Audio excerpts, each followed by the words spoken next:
Welcome back everyone to another fun video with the AMTG, signing into Amnesia, The Dark Descent. Let's get straight into it.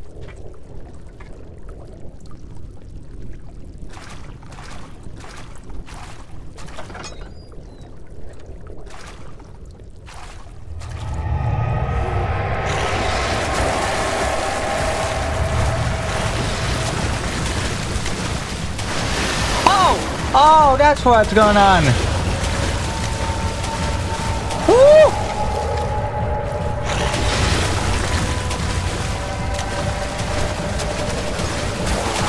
Ah, I can't open it.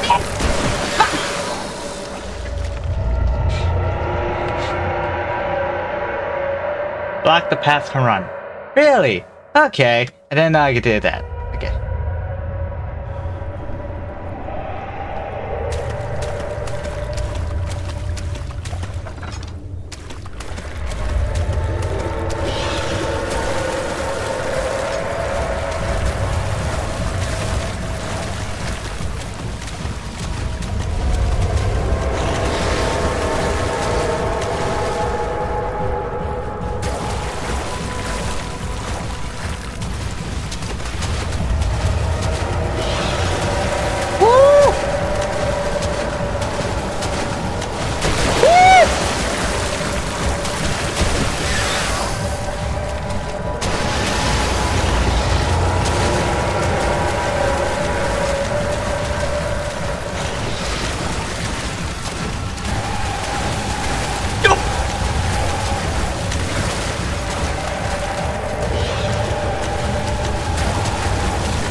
Parkour!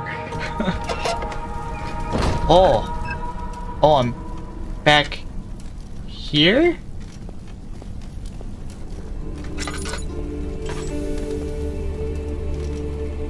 Oh!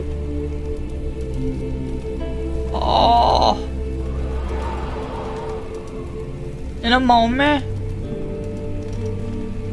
Hello, Mad Gem!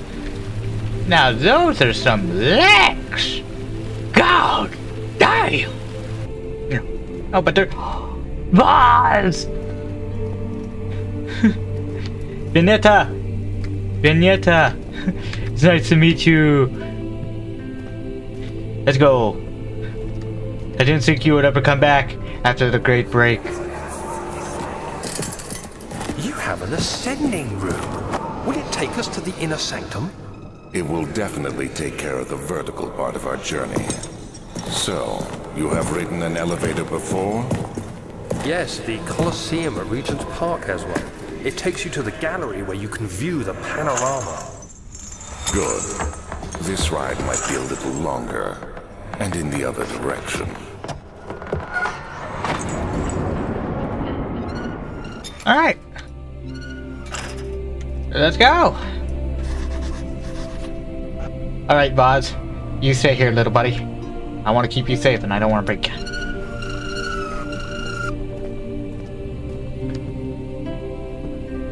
The Lion and the Witch and the audacity of this bitch. I'm just gonna shut that because I like having the door shut whenever I'm in a room. Another holy cross.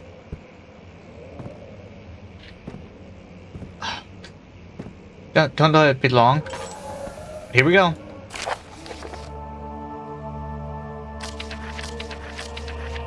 It's full of papers, my friends. Here we go. To my most trusted student and friend, Johann Villa. The most remarkable thing happened as I was traveling through the Prussian woods this summer. I finally found one of the orbs I've been looking for the last 20-odd years. It is as inexplicable as the heliodramus described in the Hortus Concluscus. Clusus. It was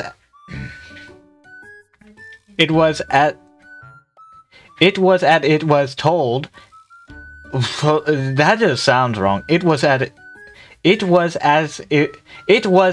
was told about an underground Misarek temple crowned with unearthly artifacts. The orb was big enough to fill my cupped hands, and the texture was smooth and jagged.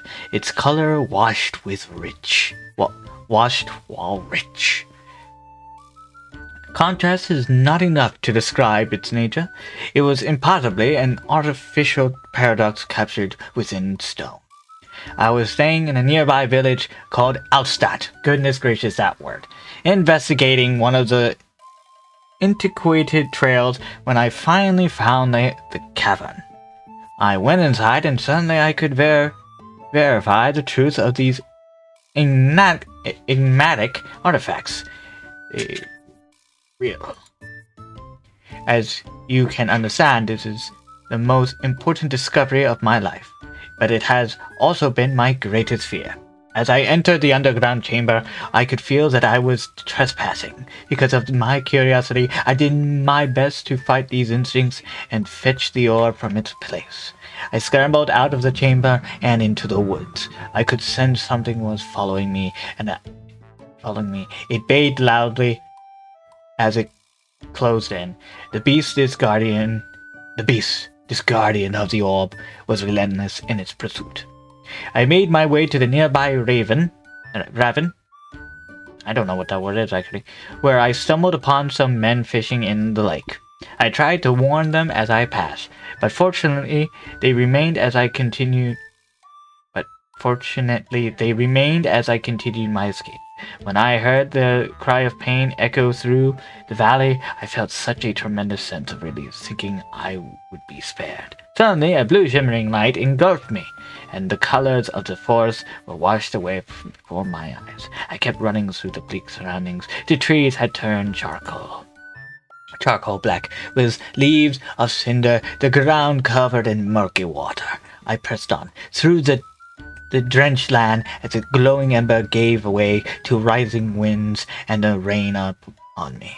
I could hear pleading screams in the distance. I joined in as pain and fear overtook me. I fell to the ground, grasping for air. This certainly must sound strange, but I had been carried miles away across the Alps to grassy fields outside Genoa. I think it's Genoa. The Guardian had taken the orb from me, but still unto this day I fear its return. Sometimes I lay awake at night listening for the howling cry I heard in the forest. It has been nearly a decade since that day, and I still haven't been able to write about the incident. The last time we spoke, you told me about your interest and ongoing research into the mythic orbs. I realized I owed you the truth about my visit to Altstadt. Your friend and mentor, Heinrich Cornelius Agrippa. Interesting.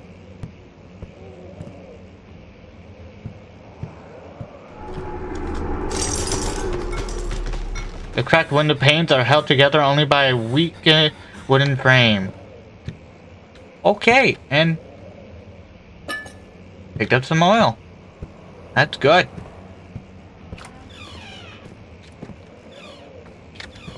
Oh, that's sad. A stuffed rabbit. Let's see what you have to offer. That's a dog head.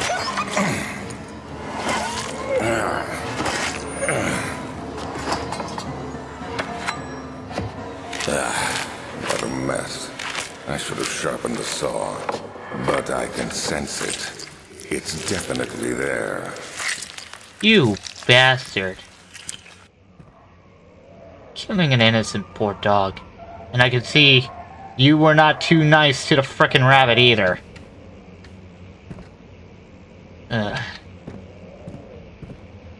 Yeah, I'm slowly starting to hate this guy.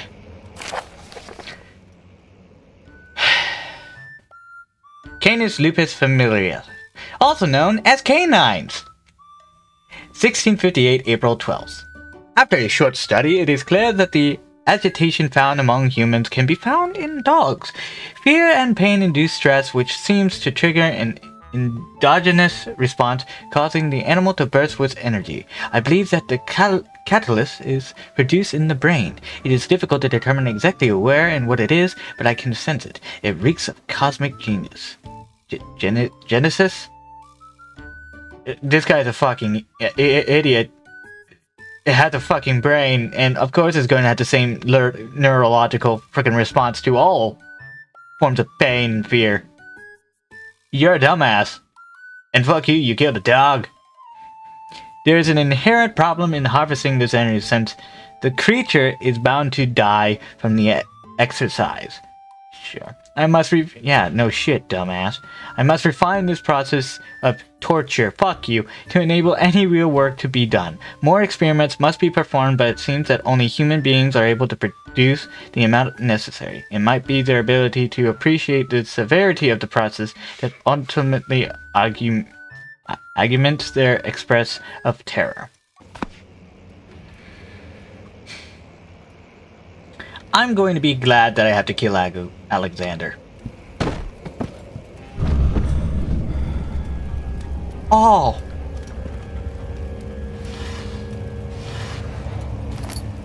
You know what? I should have suspected that. I'm surprised I didn't suspect something like that was going to happen. 1658, January 9th. Further disappointment. The antiquarian latest findings yield nothing. I'm still unable to grasp the inner workings of life and its relations to the power I sense within it. I shall pursue more books on the subject, but I suspect it will be in vain. Since no research has been made in my particular interest, I must attempt to fill that void myself. Clearly humans emanate more of the energy I seek, but I hope animals will suffice, as they will prove less of a hassle to acquire. This guy's a bastard. Ugh, more reading. Great, okay, let's go. 2nd of July, oh, my God. 1839. I received a letter today from the Algerian governor's office disclosing the fate of Herbert's expedition. About a week after my departure, Abdullah, one of the men traveling with us, returned from the desert. He was badly injured, as if maimed by a lion. The man rambled deliriously about the expedition being attacked by something horrible. The French quickly dispatched a search party to look for the expedition. After searching for days, they found the camp abandoned without any trace of Herbert or his men. Tomorrow, I'll retrieve the things they recovered from Herbert's tent at the customs house. I don't know what to make of it, but I'm worried for him. Oh, he dead! Oh, he's so dead! He's so dead he ain't coming back.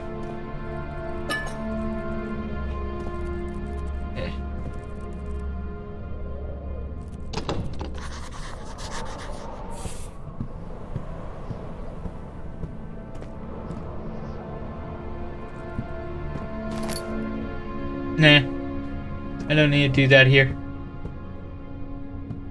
Is that a crowbar? That's a crowbar. Yes, I get a crowbar. I can do Half-Life. Yay! You know what? I should probably do a Half-Life stream. And that'd be fun. Leave a comment below if you want a Half-Life stream. July, 1839. Today I picked up Herbert's things at the customs house.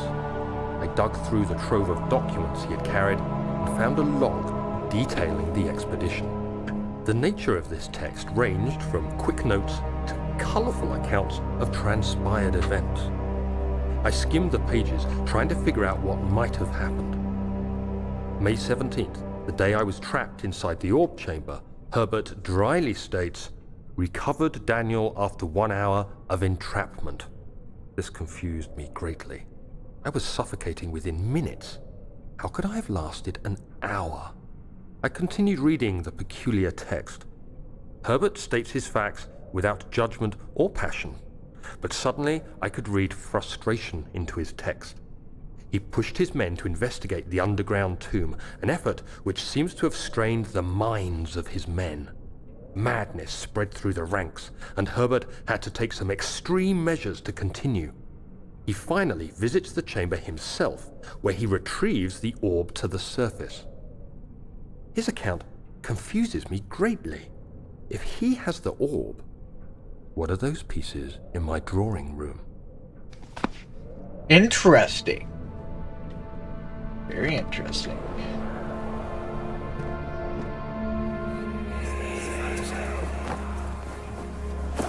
Daniel, What? still having nightmares, I see.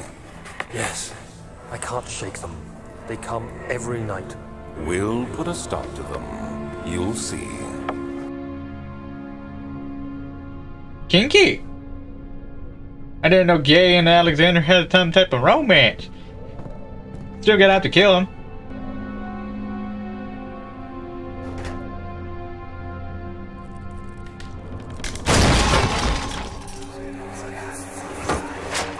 The key.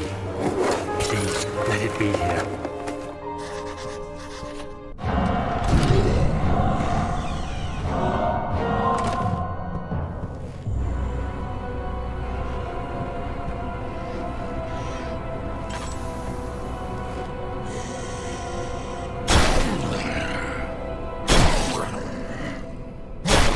I'm hiding, bitch.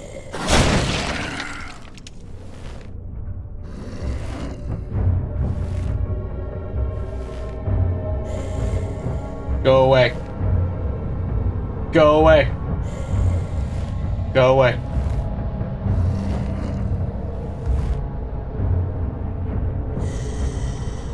Go away. Go away. 4th of July, 1839. It's done. The orb is assembled. I was awakened by an exhausting nightmare.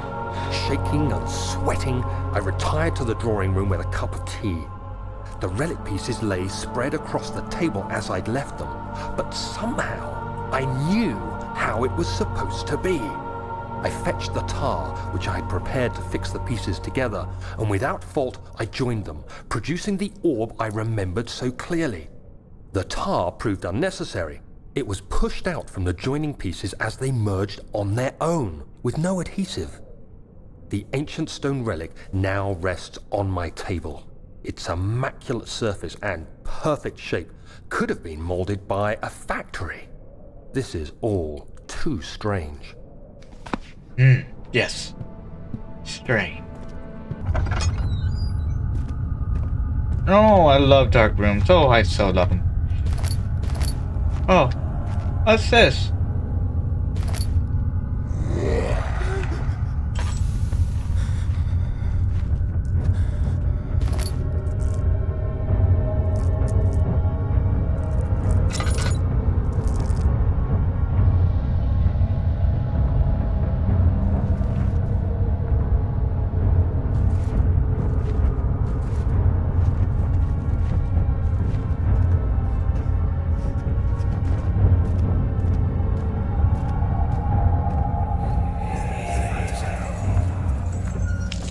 Let me go! I won't tell anyone, I swear! I just want to go home! No! Get away from me! Leave me alone! What a creep. Kidnapping young people. Yay, Alexander, I have prepared the explosives you needed for clearing the flood drain. I can't stress enough how important it is that the mixture is handled with care. Please try to tell your feather-brained servants this before you go ahead with your plans. The liquid are not by themselves explosive. It should be kept separated to avoid further mishap. I have arranged 2 large vats in the next room for the ingredients. All you need to do is to mix the liquids and you are ready to go. Agrippa.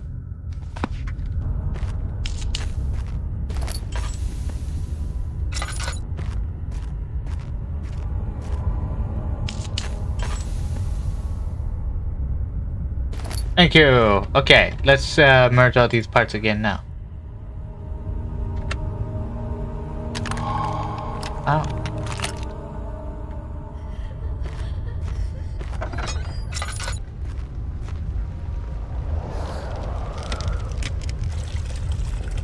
Yep. Okay, I know where the other one is. Hello.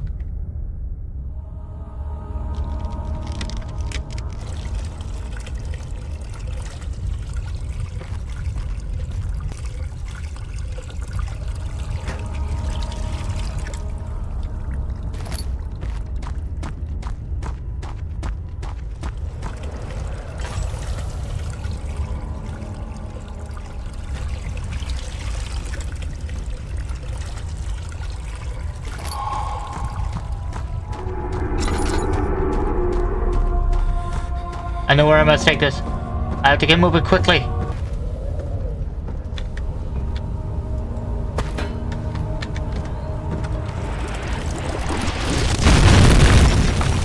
That's great.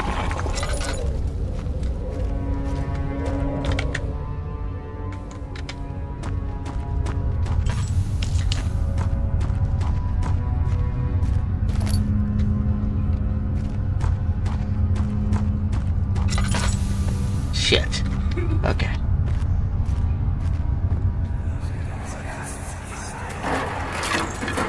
Why are you doing this?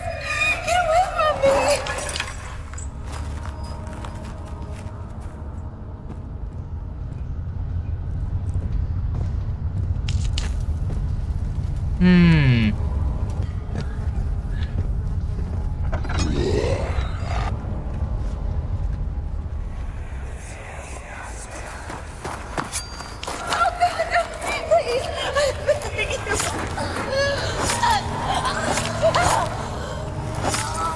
How much you want to bet that's actually me doing it?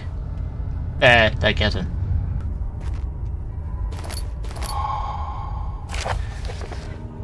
Oh god, that is kind of tense. If a full set of 3 rods is unavailable, there is 1 rod in the inner study rooms which might have in case the elevator breaks down again. Unless it is absolutely necessary, always use the spare rods in the storage before using the mended one. A mended one.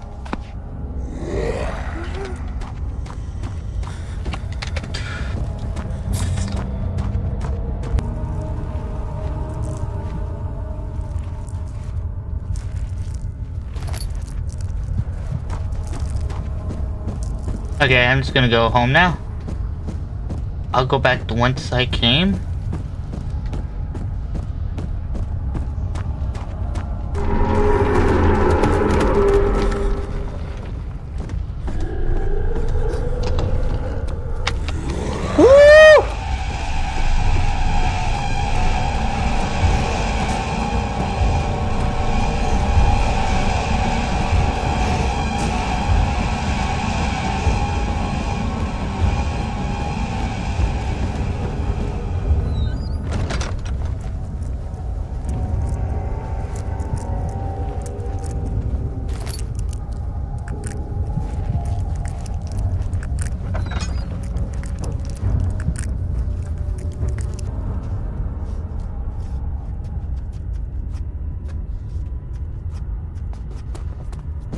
Alright. I think we're free. I think we're out. I think we're out. Let's go, let's go, let's go, let's go, let's go. Oh! It's horrifying. Oh. Don't forget your bag, Daniel. I won't, Herbert. There is no shame in using a parasol in the desert. As it happens, it's imperative to your survival. But it looks ridiculous. The shame will hurt much less than dying, I assure you.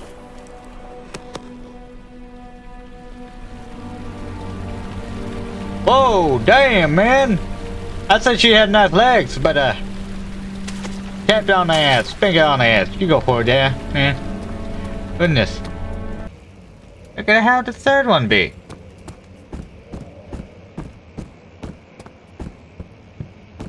Well, I assume it's actually past this part, but I can't exactly get past this part, which...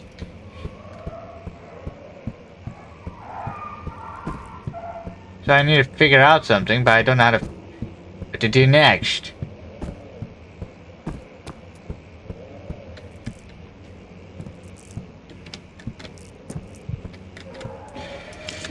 But since I'm going to be here for a while, I'm just going to take a seat, and this is going to be the AMTG, signing out of Amnesia, The Dark Descent. Woo-wee! That was actually a good one!